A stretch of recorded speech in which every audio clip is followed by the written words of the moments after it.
오늘 하나님이 약속하신 대로라는 제목으로 함께 은혜를 나누고자 하는데요. 지난 시간에 이제 이 바나바와 사울이 이제 첫 선교 여행을 떠나는 그런 장면을 묵상을 했습니다. 이 안디옥 교회의 핵심 인물들이지만은 이 하나님의 말씀에 순종해서 안디옥 교회는 이들을 선교사로 파송을 하게 됩니다. 말씀드린 것처럼 이 바나바와 사울이 없으면 우리 안디옥 교회는 어떻게 되지? 라는 이런 걱정과 염려와 불안이 있었겠지만은 그러나 그 편견과 그 모든 것들을 다 깨고 하나님의 말씀에 순종합니다. 그랬기 때문에 세계 역사의 그 선교 역사의 첫 장을 열게 되는 것입니다. 이 하나님의 역사는 항상 순종하는 자들을 통하여서 이루어지는 것이지 계산하고 따지는 자들을 통해서 이루어지는 것이 아니다라는 것을 이 안디옥 교회가 분명하게 보여주고 있습니다. 이렇게 이 바나바와 사울이 이제 구브로에 가서 복음을 전하게 되고요. 이 바보에 이르러서는 이 마술사 엘루마를 만나게 되죠. 이 바예수라고 칭하면서 내가 자칭 구원자다, 내가 예수다라고 이렇게 많은 사람을 미혹해하는 이 마술사를 만나는데, 근데 또 이 마술사에게 푹 빠져 있었던 사람이 누구냐? 이 서기오 바울 총독이었습니다. 그런데 이 바나바와 사울이 전한 이 하나님의 말씀을 듣고 이 서기오 바울 총독이 이제 회심을 하게 되는 그런 장면이 첫 번째 이 선교 여행지에서 이제 일어나게 되는데요. 여기에서 우리가 한 가지 이제 짚고 넘어가야 될 부분이 있는데 바로 9절 말씀입니다. 9절 말씀을 보면 드디어 이 바울이라고 등장을 하게 되는데요. 바울이라고 하는 사울이 성령이 충만하여라고 이렇게 기록을 하고 있습니다. 이때부터 이제 사울이 아닌 바울로 이제 부르기 시작하는데요. 이 사울은 이제 히브리식 이름이고 이제 바울은 로마식 이름입니다. 이 사도행전 9장에 이제 사울이 주님의 부르심을 받은 이후에 본문에 이르기까지 사울로 칭하다가 이제 본문 9절에 그를 바울이라 칭한 이후에 이제 일관되게 바울이라고 이제 부르게 되는데요. 사울은 큰 자라는 그러한 뜻이 있습니다. 그러니까 이스라엘 초대 왕이 사울 왕이었던 것처럼 이 사울 왕 같은 큰 인물이 되라는 의미였을 것입니다. 그런데 바울은 이 작다라는 그런 의미가 있습니다. 그래서 이 멈추다, 단념하다라는 의미의 동사 파우오에서 이 파생이 되었습니다. 그렇다면 오늘 9절에 바울이라고 하는 사울이 성령이 충만하여 그를 주목하고 라고 이렇게 기록된 것처럼, 여러분 성령 충만한 사람은 어떠한 사람인가? 자기 자신을 높이는, 그래서 나 자신을 큰 자라고 여기는 사람이 성령 충만한 사람이 아니라 나는 작아지고 오직 예수 그리스도만 높이는 그 사람이 여러분 성령 충만한 사람인 줄 믿습니다. 본격적인 사역을 시작함에 있어서 이제 바울은 내가 사역을 시작하는 것이 아니라 나는 작아지고 오직 하나님의 뜻대로 순종하는 자가 되겠습니다. 그런 의미에서 작아지는 바울이라는 그러한 그 의미를 가지고 이제 하나님의 사역을 이제 감당을 하게 되는데요.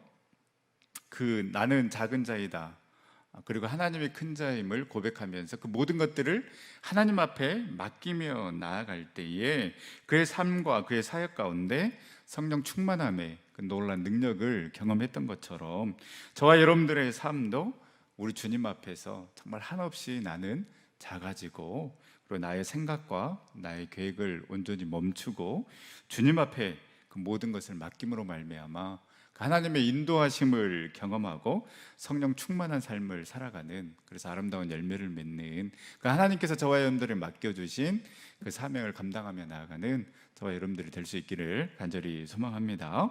이제 이들이 어디로 가느냐? 13절에 보면 이 바보에서 이제 배를 타고 밤빌리아에 있는 이 버가로 가게 됩니다. 이 방금 말씀드린 것처럼 이제 사울이 바울로 바뀌면서 이제 바울이라는 그 이름이 이제 계속해서 등장하게 되는데요. 이 더 이상 이 교만의 상징인 사울이 아니라 겸손의 대명사인 이제 바울로 계속해서 불리워지게 됩니다.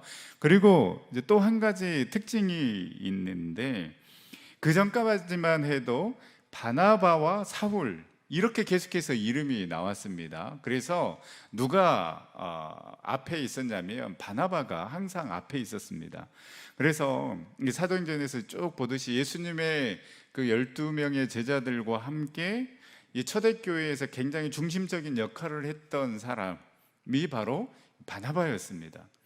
그리고 이제 바나바가 안디옥 교회의 파송을 받고, 나 혼자 이 사역을 감당하는 것이 아니라 사울을 데리고 와야 되겠다. 그래서 이제 11장에 보면 이 사울의 고향이었던 다소로 가가지고 이 바나바가 사울을 데리고 와서 공동 목회를 하게 됩니다. 그렇기 때문에 항상 바나바가 사울 앞에 기록이 되어 있습니다. 그리고 13장에 이제 파송을 받을 때도 바나바와 사울 이렇게 나오고요. 첫 번째 이제 어찌됐든 그 선교 여행을 시작할 때도 바나바와 사울이라고 이렇게 항상 바나바가 앞에 기록이 되어 있는데, 이제 13절부터는 이제 순서가 바뀌게 됩니다. 누가 앞에 나오게 됩니까?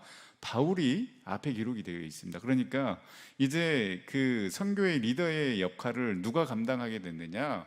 바나바가 아닌 바울이 이제 이 선교의 리더 역할을 감당하게 되었다라는 것을 알 수가 있습니다. 성경의 이름이 앞에 기록되었다라는 것은 그냥 아무 의미 없이 기록된 게 아니거든요. 그러니까 앞부분에는 사도행전 13장에 처음 선교를 시작할 때는 바나바가 앞에 기록이 되어 있는데, 이 중간쯤부터 이제 오늘 13절부터는 이 바울이 앞에 기록됐다라는 것은 이제 이 선교의 주도권, 또 이 선교의 리더의 역할을 바울이 하고 있음을 알 수 있습니다. 그런데 이 밤빌리아 버가에서 이제 문제가 터지게 되는데요. 우리 13절 말씀을 다시 한번 읽어보겠습니다.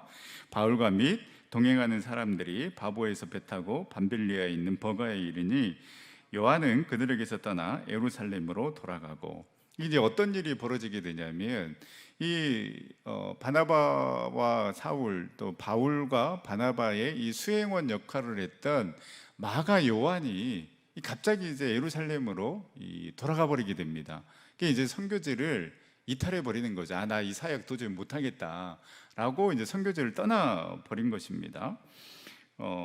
이런 일이 없어야 하지만은요, 이 선교지에서 이 선교팀 원들끼리 이게 이제 마음이 또 맞지 않고 이 불화가 생겨나는 경우가 있습니다. 근데 이것처럼 난감한 게 참 없습니다. 저도 이제 청년부 사역을 하면서 뭐 해년마다 국내 선교, 해외 선교 이렇게 이제 청년들을 데리고 이렇게 이제 선교 사역을 감당을 했는데요. 참 재밌기도 하고 또 많은 에너지가 이제 또 에너지를 쏟아야 되고, 그렇지만은 또 갔다 오고 또 이 사역의 열매들을 보면 정말 이 선교라는 게 참 귀하구나라는 항상 그 감동과 은혜가 있는데, 근데 이게 늘 긴장할 수밖에 없는 상황입니다. 그래서 뭐 2달 전부터 3달 전부터 이제 영성 훈련도 하고 공동체 훈련도 하고 우리 모든 것들을 내려놓고 정말 그 하나님의 인도하심대로, 그리고 선교지에서는 내가 너희들의 목회자이지만 내 뜻보다는 선교사님의 뜻이 더 중요하다라고 그렇게 계속해서 강조를 합니다. 아무리 우리가 많은 것들을 준비했다 할지라도 선교사님이 하지 말라고 하면 우리는 안 하면 된다라고 이렇게 이야기를 하는데도 이제 여러 가지 그 자기 생각들이 있고 하기 때문에 또 실망하기도 하고, 또 이 선교 팀원들끼리 또 이제 불화가 생기는 경우도 있고, 또 이 환경이나 이런 모든 것들이 또 달라지기 때문에 정말 이 감정의 기복이 굉장히 많이 일어나는 때가 바로 이제 이 선교 그 지에서 이렇게 많은 일들이 일어나게 되는데요. 아마 이제 마가도 이렇게 이제 선교를 이렇게 감당을 하다 보면서 그 마음 가운데 아마 많은 이제 생각들이 일어났기 때문에 이 선교지를 이탈한 것 아니겠습니까? 이 마가 요한은 그 예루살렘의 부자 마리아의 아들이고요, 또 바나바의 사촌 동생이었습니다. 그래서 왜 이 마가 요한이 갑자기 이 선교지를 이탈을 했을까? 학자들이 몇 가지 이제 견해를 내는데요. 이 첫 번째는 살펴봤듯이 분명히 처음에 출발했을 때는 바나바가 이 리더였는데 갑자기 이제 리더가 바울로 바뀌게 됩니다. 이 바나바, 이 마가가 이제 바나바의 사촌 동생이다 보니까 여기에 이제 불만을 품고, 왜 당신 우리 삼촌 바나바가 지금까지 쭉 이렇게 리더해 왔는데 왜 이제 당신이 이러한 역할을 감당을 합니까? 라는 어떤 그 지극히 어떤 그 친척과 관련이 있는 그러한 그 불만이 있지 않았을까라는 그러한 견해가 있고요. 그 두 번째는 당시 밤빌리의 버가에 이 전염병이 굉장히 만연했다고 합니다. 특히 이제 말라리아가 기승을 부리고 있었는데, 이 부유한 집에서 자란 이 마가에게는 이러한 환경이 굉장히 견디기 어려웠을 것이다. 그리고 이제 밤빌리아 버가에서 이제 비시디아 안디옥으로 가는데, 또 이 비시디아 안디옥은, 이 버가에서 비시디아 안디옥을 가려면 이 타우루스 산맥을 넘어가야 되는데요, 이 산맥이 굉장히 험산 줄령으로 이루어져 있고, 또 이 타우루스 산맥은 이 예로부터 이 강도와 산적들의 소굴이었습니다. 그리고 해발 2000m에 달하는 이 산맥을 걸어가야 하니 너무나도 겁에 질려서 아마 이제 중도에 포기했을 것이다. 이 상황과 환경이 너무나도 이렇게 부유한 가정에서 자란 마가 요한에게는 감당할 수 없는 그러한 상황이었을 것이다라는 거고요. 또 이제 세 번째는, 이 마가는 그 예루살렘이 어떻게 보면 이 보수적인 유대 교회에 충실한 일원이었기 때문에 이 선교지를 동행하기는 했지만은 이 바울의 이 담대한, 그리고 이 과격적인, 어떻게 보면은 이 이방인 선교에 대한 이 정책에 대해서 동의하지 못했을 수도 있다라는 것입니다. 어떤 그 아직도 그 이제 보수적인 어떤 그런 유대교에 있는 그러한 그 마음들이 있기 때문에 이렇게 너무나도 급진적으로 이렇게 선교를 감당해도 되나라는 그런 생각이 마가에게 있지 않았을까. 그래서 이러한 여러 가지 이유로 해서 예루살렘으로 돌아갔을 것이다라고 이야기를 하고 있습니다. 무슨 이유에서인지 모르지만 이 마가는 중도에 포기해 버립니다. 그러나 분명한 것은요, 여러분, 마가는 선교의 주체가 아닌 수행원으로 따라갔다라는 것입니다. 13장 5절 말씀에 보면, 살라미에 이르러 하나님의 말씀을 유대인의 여러 해당에서 전할세 요한을 수행원으로 두었더라. 이 수행원이라는 이 단어의 의미는요, 배 밑창에서 노젓는 노예를 의미하는 것입니다. 그러니까 어떻게 보면은 이 마가 요한에게는 어떤 주도권이 있는 게 아니라 그냥 그 배 밑창에서 그 노젓는 노예처럼 선장이 이끄는 대로 따라가기만 하면 되는 사람이 바로 수행원 마가 요한이었다라는 것이죠. 그런데 그의 마음 가운데에 왜 당신이 리더가 되어야 하는가? 왜 이렇게 급진적으로 선교를 감당해야 하는가? 왜 말라리아가 성행하는 그곳으로 가야 하며 이 강도의 소굴이 득실거리는 그곳으로 가려 합니까? 라고 사실은 어떻게 보면 마가 요한에게는 물을 수 있는 그런 권한이 없었다라는 것이죠. 그런데 그의 마음 가운데 이러한 질문들이 분명히 일어났을 것이다라는 것입니다. 왜 바나바가 아닌 바울이 리더가 되어야 되고, 왜 그렇게 위험한 곳을 왜 가야만 하느냐, 이런 생각, 내가 주인이 되려고 하는 노예에 불과한, 수행원에 불과한 이 사람이 왜 자신이 이러한 생각들을 갖고 의문을 갖고 있었기 때문에 이 중도에 포기해 버린 것 아니냐라는 것입니다. 여러분, 우리는 양이고 우리의 목자 되신 분은 오직 우리 주님이신 줄 여러분 믿으시기를 바랍니다. 우리는 목자를 따라가야 합니다. 그런데 목자인 예수 그리스도를 따르지 않고 독자적으로 움직이려고 하면 그 양은 죽게 되는 것입니다. 늘 우리는 각기 제 길로 가려고 합니다. 내가 옳다라고 생각하고, 내가 맞다라고 생각하고, 내가 안다라고 생각하고, 또 내가 경험해 봤다라고 생각해서 그 목자의 자리를 차지하려고 하는 순간에 여러분, 우리는 방향을 잃게 되고 헤매게 되는 것입니다. 또 이 마가 요한에게는 말씀드린 것처럼 분명히 그 두려움과 걱정, 염려가 앞섰음을 알 수 있습니다. 이 부유한 환경에 자라다 보니 말라리아나 강도의 위험, 그리고 이 고도의 타우루스 산맥을 올라야 한다는 것을 보고 두려움과 걱정에 앞서서 미리 포기해 버린 것이라고 할 수 있습니다. 때로는 우리가 그 주님의 일을 감당하는 것이 부담으로 십자가로 다가와서 도저히 감당할 수 없는 그런 상황과 환경이 우리 가운데 분명히 있을 수 있습니다. 그래서 나가처럼 미리 겁을 먹고 포기해버리는 경우가 있을 수 있는데, 그러나 여러분, 우리 주님께서 저와 여러분들에게 일을 맡기실 때에는 분명히 힘과 능력도 더하여 주실 줄 믿습니다. 힘도 주시고 능력도 주시고, 또 나 혼자 감당하라고 그냥 하나님께서 내버려 두시는 것이 아니라 반드시 협력하는 사람도 함께 붙여주셔서 감당하게 하실 줄 여러분 믿으시기를 바랍니다. 우리 출애굽기 14장 13절에서 14절 말씀을 제가 다 같이 한번 읽어보도록 하겠습니다. 모세가 백성에게 이르되 너희는 두려워하지 말고 가만히 서서 여호와께서 오늘 너희를 위하여 행하시는 구원을 보라. 너희가 오늘 본 애굽 사람을 영원히 다시 보지 아니하리라. 여호와께서 너희를 위하여 싸우시리니 너희는 가만히 있을지니라. 아멘. 우리를 위해서 싸우시고 일하시는 그 주님을 신뢰하면서 여러분 두려워하지 아니하고 담대하게 저와 여러분들에게 맡겨주신 그 사명을 감당하며 나아갈 수 있기를 간절히 소망합니다. 이 1차 선교 여행 당시에 바울의 나이를 40세로 보고 있고요, 이 마가는 한 20대의 젊은 청년으로 보고 있습니다. 그렇다면 여러분, 그 어렵고 힘든 상황이 앞에 놓여져 있을 때에 포기를 했다고 한다면 바울이 포기를 했어야 하는 게 맞습니다. 그러나 마가와 바울의 다른 점은 무엇입니까?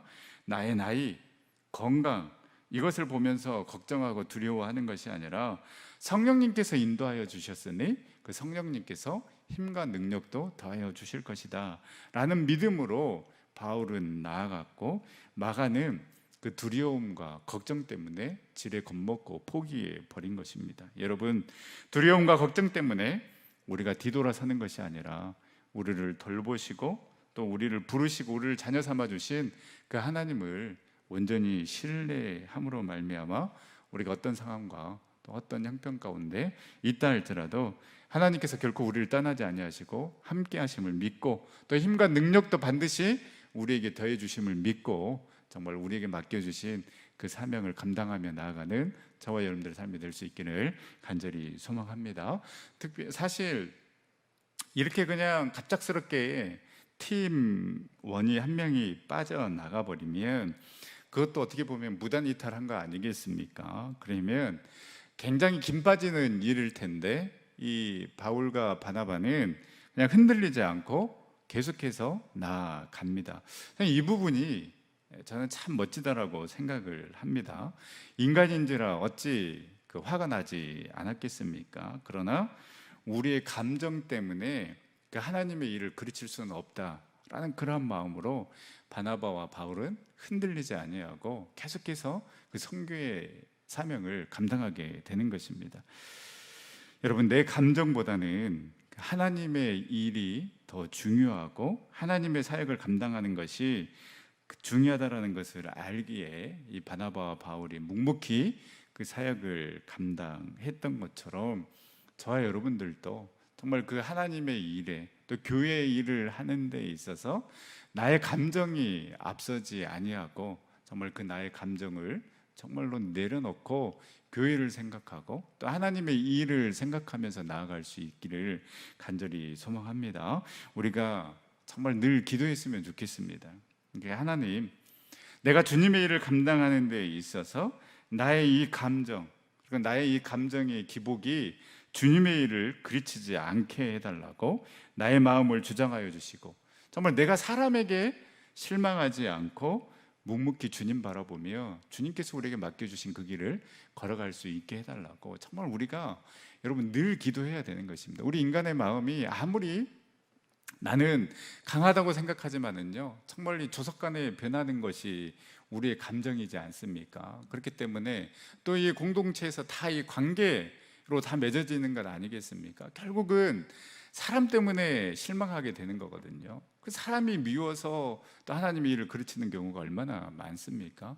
나의 감정, 정말 이걸 내려놓고 또 이 나의 감정을 내가 컨트롤할 수 없기 때문에 정말로 성령님께 우리가 간구하면서 하나님, 정말 나의 감정 때문에 또 나의 감정의 기복 때문에 정말로 그 하나님의 일을 그르치는 그런 어리석음을 범치 않도록 나를 인도하여 달라고, 내가 그렇게 정말 그 성숙한 신앙인으로 나아갈 수 있게 해달라고 우리가 늘 간구하며 기도하며 나아가는, 그래서 정말 그 감정, 그 또 감정의 기복 때문에 하나님의 일을 그르치는 것이 아니라 정말 하나님께서 우리에게 맡겨주신 그 사명들을 감정을 초월하여서 감당하며 나아가는 저와 여러분들 될 수 있기를 간절히 소망합니다. 이제 이 비시디 안디옥에 도착해서요, 이 회당에 들어가서 이제 복음을 전하게 되는데, 이 사도행전은 우리가 지금까지 쭉 묵상해 오면서 이 베드로의 설교는 저희가 참 많이 묵상을 했습니다. 그런데 이제 바울의 첫 설교가 이 비시디 안디옥 회당에서 이제 그 설교를 하게 되는데요, 이 바울의 설교는 크게 이 세 부분으로 나눌 수가 있습니다. 그 가운데 오늘 저희가 읽은 내용은 이 설교의 서론 부분으로 예수 그리스도를 설명하기 위해서 이 족장 시대부터 왕의 시대에 이르기까지 이스라엘 그 전체의 역사를 개괄하고 있는데요, 그러면서 바울이 강조하고 있는 것은 이 하나님이 먼저 주도적으로 이 하나님의 은혜를 이스라엘 백성들에게 베푸셨다라는 것을 강조하고 있습니다. 17절에서부터 이렇게 쭉 여러분들이 한번 눈으로 보시면서 좀 한번 따라와 보시길 바랍니다. 이 17절은 이 창세기와 출애굽기를 요약을 하고 있습니다.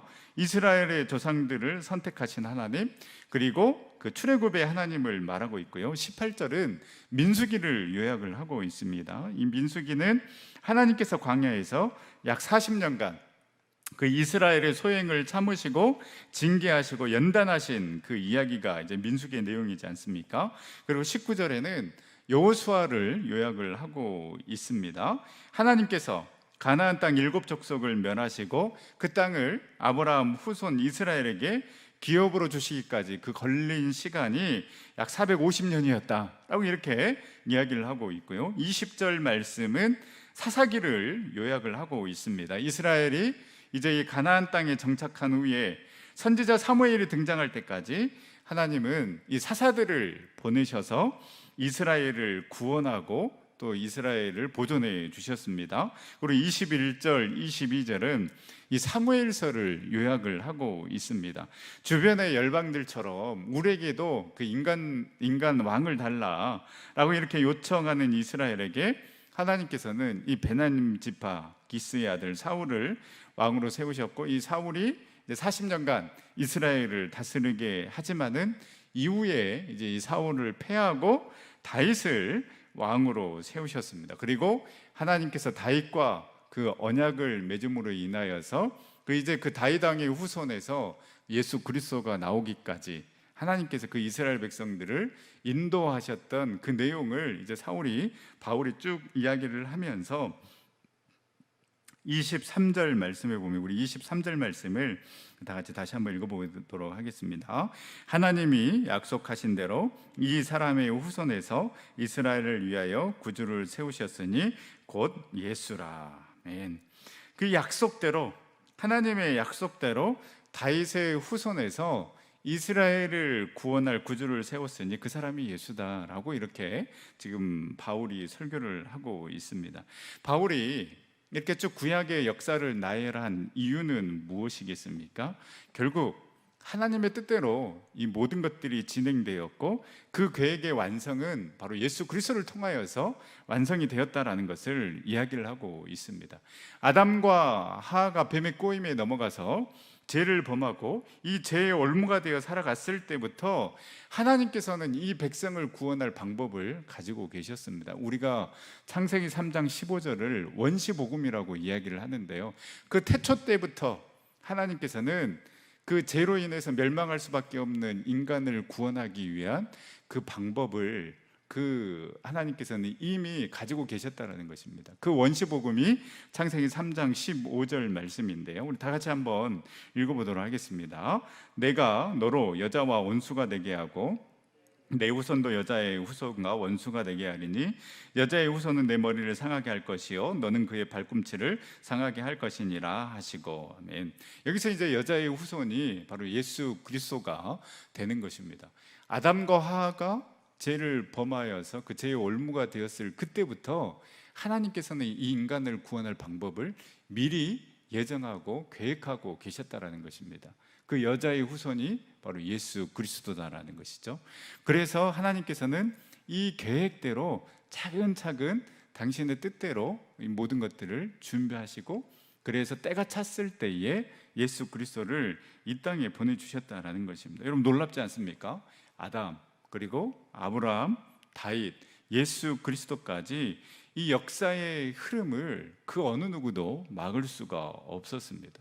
그리고 갈라디아서 4장 4절 말씀, 중요한 말씀인데 우리 다 같이 한번 읽어보도록 하겠습니다. 시작. 때가 차매 하나님이 그 아들을 보내사 여자에게서 나게 하시고 율법 아래에 나게 하신 것은 율법 아래에 있는 자들을 속량하시고 우리로 아들의 명분을 얻게 하려 하심이라. 아멘. 때가 찼을 때에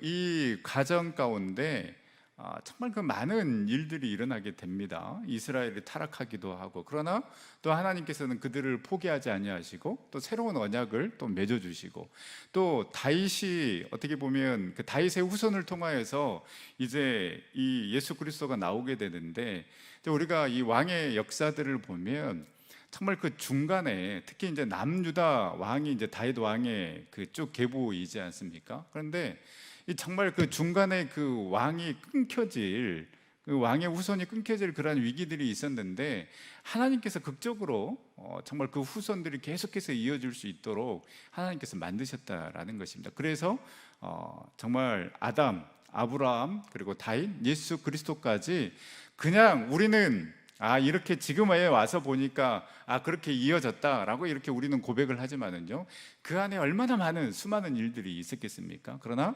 하나님께서는 한치의 오차도 없이 그 역사를 주관하셔서 때가 참에 예수 그리스도를 우리 가운데 보내주셨다라는 것이죠. 이 때가 참에라는 말은 더 이상 좋을 수가 없는 이 최상의 때, 그래 하나님이 정해놓으신 정확한 시간을 의미하는 것입니다. 바로 그 정확한 시간, 때가 찼을 때에 예수 그리스도를 이 땅에 보내주셨다라는 것이죠. 우리가 눈여겨봐야 될 단어가 바로 이 때와 함께 나오는 말씀입니다. 제가 이제 고난주간 특세 때 우리 갈라디아서를 묵상하면서 그때도 이 말씀을 드린 것 같은데요, 성경은요 시간이 지나갔다라고 이렇게 말을 하지 않고 때가 찼다라고 그렇게 이야기를 합니다. 이 여러분 참 은혜가 됩니다.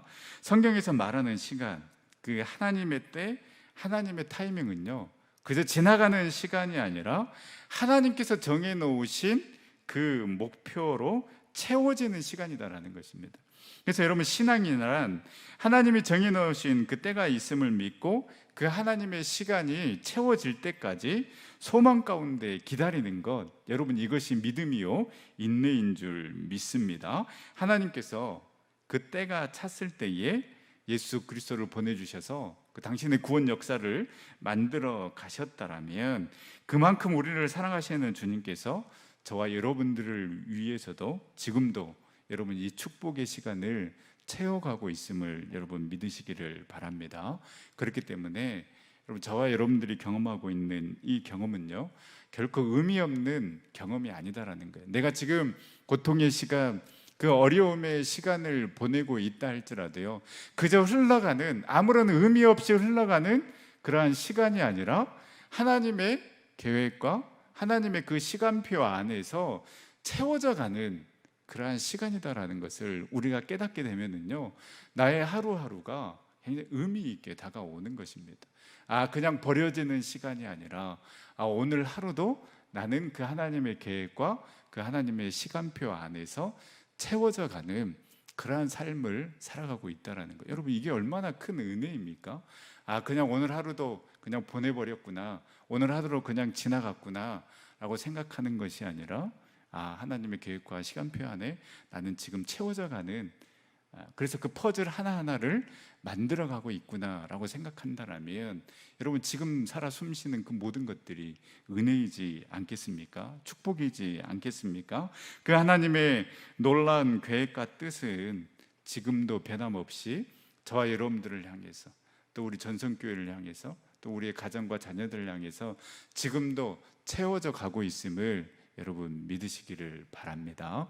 하나님께서 그 당신의 백성들을 구원하시기 위해서 그 태초부터 가지고 있었던 그 원시 복음의 그 놀라운 계획과 뜻을 때가 찼을 때에 하나님께서 이루셨던 것처럼 저와 여러분들 그토록 사랑하시는 그 주님께서도 지금 이 시간에도 그때 그 시간을 채워가고 있다라는 것, 우리가 이 믿음으로 담대하게 나아갈 수 있기를 간절히 소망합니다. 그래서 이 하나님의 시간표 안에, 이 하나님의 계획 안에 우리의 자녀들도, 또 우리의 가정도, 또 우리의 교회도, 또 우리나라와 우리 민족도 이 모든 하나님의 시간표, 계획표 안에 있다라는 것을 우리가 믿고 그 하나님을 온전히 신뢰하며 또 그 하나님 앞에 모든 것을 맡기며 나아갈 때에, 때가 찼을 때에 저와 여러분들에게 가장 놀라운 축복으로, 은혜로 인도하여 주실 줄 믿습니다. 그 택한 백성들 그렇게 인도하여 주셨던 것처럼 우리도 그렇게 하나님을 신뢰함으로 말미암아 때가 찼을 때 채워주시는 그 놀라운 하나님의 은혜를 마음껏 누리는 저와 여러분들 삶이 될 수 있기를 간절히 소망합니다. 기도하겠습니다. 사랑과 은혜의 하나님, 참으로 감사를 드립니다. 지난 3일 동안 저희들 지켜주시고 또 우리 주님의 은혜를 사모하여서 성전에서, 가정에서 예배드리게 하여 주시니 참으로 감사를 드립니다. 주님, 사울이 바울이 되어 성령 충만하게 사역을 감당했던 것처럼 우리 또한 이제는 주님 앞에 작은 자 되어 오직 하나님의 도우심만을 구하며 겸손히 주님께 나아가는 삶 살아가게 하여 주시옵소서. 주님, 우리가 결코 우리 주님보다 앞서 나가지 않게 하여 주시옵시고 우리의 목자 되신 그 주님만을 따라가게 하여 주시고 온전히 인도하여 주시는 대로 순종하며 나아가게 하여 주시옵소서. 마가가 그 주어진 상황과 환경을 바라보며 선교의 여정을 포기해버린 모습을 보며 우리의 믿음 없음을 바라보게 됩니다. 두려워하고 걱정하는 것이 아니라 앞서 행하시는 그 주님을 신뢰하며 나아가는 우리의 삶이 되게 하여 주시옵시고 하나님이 약속하신 대로 모든 역사를 인도하여 주셔서 결국 구원자 예수 그리스도를 때가 찼을 때에 이 땅에 보내주셨던 것처럼 역사의 주관 되신 하나님께 우리의 삶을 맡기게 하여 주시옵시고 당신의 뜻대로, 계획대로, 시간표대로 택한 자녀들 인도하여 주심을 믿고 온전히 오직 우리 주님만을 신뢰하며 나아가는 믿음이 되어줄 수 있도록 인도하여 주시옵소서. 오늘 귀한 예배에 참여한 우리 모든 전성의 식구들을 축복하여 주시옵시고 주님을 예배함이 기쁨이요 소망이요 능력되게 하여 주시옵소서. 아픔 가운데 있고 또한 간절한 기도의 제목, 자녀들을 향한 그 기도의 제목, 또 물질의 채움을 위해, 관계의 회복을 위해, 또 사랑하는 영혼의 사람들의 구원을 위해 간절히 기도하는 그 모든 기도 제목들 가운데 하나님 응답하여 주셔서 선한 인도하심을 경험하는 우리 전생의 모든 식구들 되어줄 수 있도록 인도하여 주시옵시고 또 주님, 또 이 코로나19가 또 이렇게 확산되고 있습니다. 하나님, 또 약산세 멈춰 주셔서 하루빨리 우리의 일상이 회복되고 예배가 회복되는 놀라운 은혜가 있게 하여 주시옵시고 우리 전성교회 하나님 놀라운 축복으로 은총으로 인도하여 주셔서 하나님께서 예배 놓으신 그 놀라운 부흥을 경험하는 우리 전성교회 되어줄 수 있도록 인도하여 주시옵소서. 모든 영광 온전히 주님 앞에 올려드리오며 고라신 예수님의 이름으로 기도드립니다. 아멘.